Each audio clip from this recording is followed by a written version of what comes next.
আসসালামু আলাইকুম। সবাই কেমন আছেন? আশা করি যে যেখানে আছেন সবাই অনেক ভালো আছেন এবং সুস্থ আছেন। আলহামদুলিল্লাহ আমরা অনেক ভালো আছি। নায়ামজ ব্লগ থেকে আরও একটা নতুন দিনে নতুন লাইফস্টাইল ব্লগ ভিডিও নিয়ে আপনাদের মাঝে চলে আসলাম। আশা করছি ভালো লাগবে। একটা লাইক দিয়ে পুরো ব্লগটির সাথেই থাকার অনুরোধ রইল।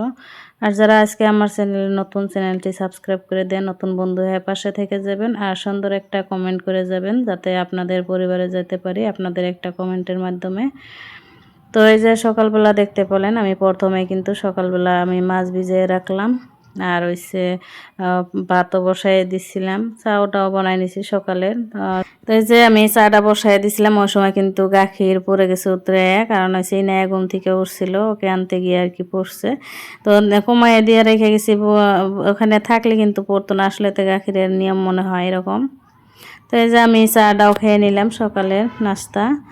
তো এখন হচ্ছে আমি আজকে রান্না করব বেগুন দিয়া মাছ দিয়া, মাছের তেল আর হচ্ছে এখানে মাছ আনছিল গ্লাস কাপ মাছ, আর কি একটা টুরকা আমি রেখে দিছিলাম আর অনেকগুলো তেল আসছিল মাছে, তাই রেখে দিছিলাম। ভাবছি যে বেরন করব মাছের তেল দিয়া মাছ দিয়া, এভাবে বেরন করলে কিন্তু খাইতে অনেক মজা লাগে।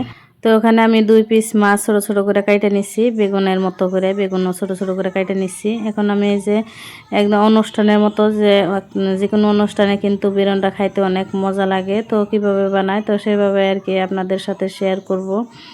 তো অনেক আপুরাই কিন্তু রান্না বান্না জানে, অনেক মজার মজার রেসিপি দেয়। তো আমি ওভাবে রেসিপি শেয়ার করি না, তো আমি আজকে আপনাদের সাথে একটা রেসিপি শেয়ার করতেছি বেগুন বেরন। তো ওভাবে বানায় খেলে কিন্তু অনেক মজা লাগে, যারা এভাবে না খাইছেন খাইয়ে দেখবেন, দেখতে পারেন। তো এখানে যে আমি মাছগুলা বাইজে নিলাম, যেহেতু অনেক তেল তাই আর কি অনেক তেল উঠছে। তো এই যে আমি যেভাবে আর কি বেরনটা করতেছি আজকে, তো এখানে হচ্ছে তেলের মধ্যে গোটা জিরা, তারপর হচ্ছে একটা তেজপাতা দিয়ে দিচ্ছি, তারপরে পেঁয়াজ আর হচ্ছে কাঁচামরিচটা তেলে ভালো করে বাইজে বেগুন দিয়ে দিলাম, তারপর এক এক করে সব মশলা দিয়ে দিব। এখানে মরিচ, ধনিয়া, হলুদ, তারপরে হচ্ছে লবণ আর হচ্ছে জিরা গুঁড়া, অল্প একটু এলাচের গুঁড়াও দিয়ে দিব, মাংসর মশলা যেটা কয়। তো সবগুলো আর কি দিয়ে বেরন করতে হবে। তো বিয়েবাড়ি বা যে কোনো অনুষ্ঠানের মতো একদম টেস্ট আসবে আর একটা সুন্দর একটা সেন্ট আসবে। তারপরে যে বেগুনটা একদম গ্যাসটা কমাই দিয়ে লাহালাই করে যে বাইজা নিতে ইচ্ছি, পানি দেওয়া যাবো না একদমই, আগেই পানি দিই নাই, ভালো করে বাইজা তারপরে যে মাছগুলাও দিয়ে দিলাম বাইজা রাখা মাছটা দিয়ে তারপর কিছুক্ষণ নাড়াচাড়া করে অল্প একটু পানি দিয়ে দিব, যেহেতু এমনিতে বাগুন কিন্তু সিদ্ধ হয়ে গেছে। তো এটাতে পানি বেশি ব্যবহার করা যায় না এই বেরনটাতে।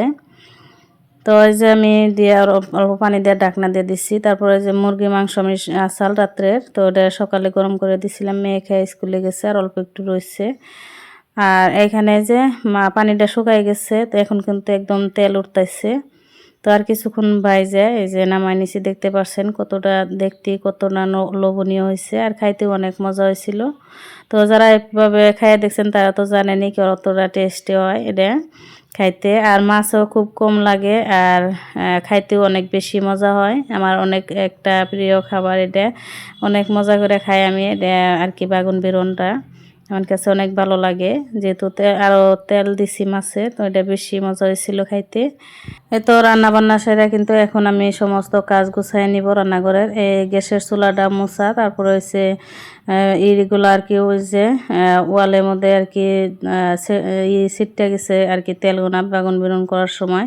তো সাথে সাথে মুছে নিতেছি, এগুলো কিন্তু সাথে সাথে না মুছলে দেখা যায় যে আর পরে করা হয় না, অনেকটা দেরি হয়ে যায়। তাই আমি সবসময় চেষ্টা করি রান্নাঘরের কাজটা রান্নার সাথে সাথে করে নেওয়ার। তো ওই যে আমি সব কিছু মুছে নিলাম ভিজা একটা কাপড় দিয়া, তো ভিজা কাপড় দিয়ে মুছে নিলে একদম চকচক হয়ে যায়, আর অনেকটা কম সময় লাগে মুছতে। তো আমি দিক দিয়ে মুছে ডাইনিংয়ের মুছে এখন ঘরটা ঝাড়ু দিয়ে নিতেছি, যেহেতু ইনার আব্বু খাইতে আসবে তাই। ইনার আব্বু রেডি হইতেছে, সাথে ইনাকেও রেডি করে নিতেছে, ইনাকে নিয়ে স্কুলে যাব। তো তাড়াতাড়ি করে আর কি সব কাজ করে নিতেছি, এখন মনে হয় যে 9টার মতো বাজে সকাল।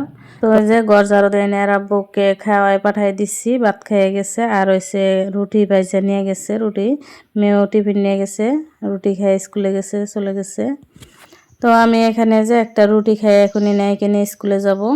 তো বড়ই আনছিল ইনার আব্বু কিছুদিন আগে, তো এই বড়ইগুলো আর কি শুকাইতেছে আচার বানানোর জন্য। তো শুকা দিয়ে রাইখে তারপরে এনাকে স্কুলে নিয়ে যাব রেডি করাই ওকে। তো এখানে দেখি যে আজকে গাছে পানি দিনে আর গাছের গোড়া একদম শুকাই গেছে মাটিগুলা।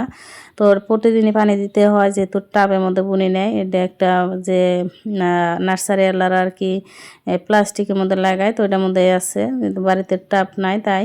আর আমি ভাবতেছি যে টাব কিনে আর কি টাকা নষ্ট করে লাভ নাই, তো এই গাছগুলো থাকবে অল্প কয়দিন, তো এখানেই থাক, তাই আর কি টাবের মধ্যে লাগানো নাই। আর ফুলগুলো দেখতে অনেক সুন্দর লাগতেছে। আসলেতে কোনো কিছুর সাথে ফুলের সৌন্দর্যের সাথে আর কি তুলনা হয় না, এত ভালো লাগে আর কি ফুল।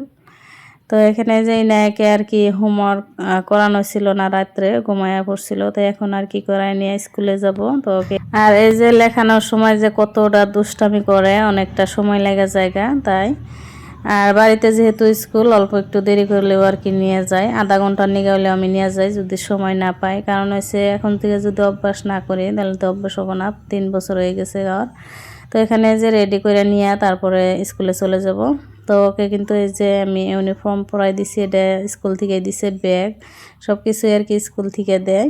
তো অনেক সুন্দর করে আর কি ওকে রেডি করাই নিয়ে গেলাম। আর ও কিন্তু এখন অভ্যাস হয়ে গেছে, এই ইউনিফর্ম ছাড়া যাইতে চায় না।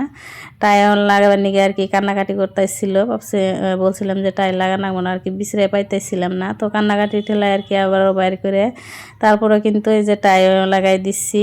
তো আসলে তো বাচ্চাদের ছোট থেকে যে কোনো অভ্যাস আর কি যেটা শিখাবো সেটাই কিন্তু ওরা শিখে আর অভ্যাস হয়ে যায়। তো এই যে আমাদের বাড়ি, আর এটা হচ্ছে আমার দেওরের বাড়ি, আর ওই যে দেখতে পাচ্ছেন ওটা স্কুল, ওটা হচ্ছে আমার বাসুরের বাড়ি। তো এটাই 3 বাড়ি এক লাইনে একখানেই। তো এখানে কিন্তু এই যে অনেক গাছগাছালি বুনে আমার বাসুর দাদা। দাদা কিন্তু অনেক গাছগাছালি বুনে ভালো পায় আমার মতো, দাদাই বেশিরভাগ বুনে, বাইদেও তো টাইমই পায় না অত একটা। কারণ হচ্ছে অঙ্গনওয়াড়ি স্কুলের আর কি কাজ করলে কিন্তু অনেকটাই লেখালেখি, অনেকটাই ঝামেলা থাকে। আর যেহেতু এতদিন আসছিল বিএলওর কাজও করছে তাই। তো স্কুলে এসে এখানে যে লিখতেছে, তো লেখে লেখে আর কি জমা দিতেছে বারবার, আবারও মুছাই আবার লিখতে লিখতে দিতেছে। সব বাচ্চারাই আর কি লেখে লেখে এভাবে জমা দেয়, আবারও একটা লিখতে দেয়। তো এভাবে আর কি লেখে এখন কিন্তু ওদেরকে খেলাইতে দিচ্ছে, অল্প একটু টিফিন দিব তাই ছুটি দিব। তো অল্প একটু এই যে খেলাধুলা করতেছে, খেলাধুলা মানে কি পড়ায় আর কি শিখাইতেছে। ওরা বাচ্চারা অনেক মজা করতেছে, ওরা ভাবতেছে এটা খেলা, কিন্তু এরকম আর কি ওরাও মজা করে আর হচ্ছে পড়াটাও শিখে যায়। তো অনেক সুন্দর আর কি করে পড়াইতেছে, অনেক সুন্দর আর কি শিক্ষা দিতেছে সব বাচ্চাদেরকে, অনেক ভালো লাগে আর কি। তো ওই যে দেখতে পাচ্ছেন এখন কিন্তু ওদেরকে খাইতে দিছিল টিফিন, বিস্কিট দিছিল 2 প্যাকেট করে সব বাচ্চাদেরকে। তারপরে একে নিয়ে এসে যে আমি এখন কিন্তু আবারও কাজে লেগে গেলাম। তো আসলেতে আমাদের মতো গৃহিণীদের কোনো সময় আর কি ছুটি নাই। তো সকাল 6টার থেকে আরম্ভ করে একদম রাত পর্যন্ত এক এক কাজ করতে হয়। প্রতিদিনই একই কাজ আপনাদের সাথে শেয়ার করি, কি আর করব। তো আমাদের তো যেটা লাইফস্টাইল, যেটা আমরা আসলেতে যে কাজকর্মগুলো করি সেটাই আপনাদের সাথে শেয়ার করি। তো এখানে যে বিছনা ওঠানোর সময় ইনাই অনেকটা ডিস্টার্ব দিতেছিল, তাই ওকে খাইতে দিয়া আবার কিন্তু আমি এই যে বিছনাটা গুছাই নিলাম। এখন গড়টাও ঝাড়ু দিয়ে নিব। তো বিছনাটা ওঠানোর আগে দেখতে পারছেন গড়টা কীরকম অগোছালো আর দেখতে অনেকই খারাপ লাগতেছিল। তো এখন কিন্তু ঘরটা দেখতে অনেক ভালো লাগতেছে, মনের মধ্যে একটা শান্তি, যে ঘর দুয়ার অগোছানো থাকলে কিন্তু আলাদা একটা শান্তি লাগে। যতই খারাপ লাগুক বা মনে অল্প একটু মনটা খারাপ থাকলেও এই গোছানো ঘর দুয়ার দেখে তারপরে কিন্তু ভালো লাগে। যারা যারা এ পর্যন্ত আমার ভিডিওটির সাথে আছেন তাদেরকে অনেক অনেক ধন্যবাদ। যদি লাইক দিতে ভুলে থাকেন প্লিজ একটা লাইক দিবেন। আর যারা আজকে নতুন চ্যানেলটি সাবস্ক্রাইব করে দেন, নতুন বন্ধু হয়ে পাশে থেকে যাবেন। তো আজকের ভিডিওটি এ পর্যন্ত, আল্লাহ হাফিজ।